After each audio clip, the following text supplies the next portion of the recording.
দেৱব্ৰত শইকীয়াই কিছু সময়ৰ পূৰ্বে কৈছে যে মুখ্যমন্ত্ৰীয়ে অসমত ইমান সমস্যা আছে তাৰপিছত বাউনাৰ সৈতে কথা পাতি এটনশ্যন ল'ব বিচাৰে নাপায় বাউনা বুলি কাকো ক'ব তেওঁলোকৰ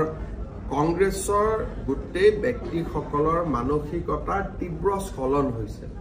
তেওঁলোকে জানে যে নিৰ্বাচনত হাৰিব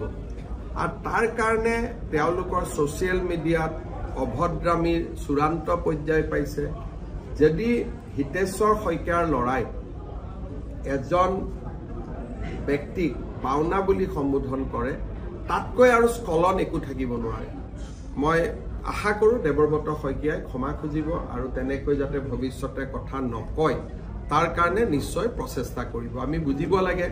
যে মুখ্যমন্ত্ৰীৰ ঘৰত জন্ম লোৱা মানেই আমি নিজে কোনো ৰজা হৈ যোৱা নাই আমি ৰজা আনবিলাক প্ৰজা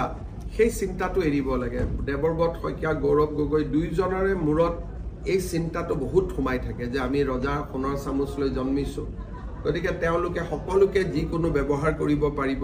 এই চিন্তাধাৰাৰ পৰা তেওঁলোক আঁতৰি আহিব লাগে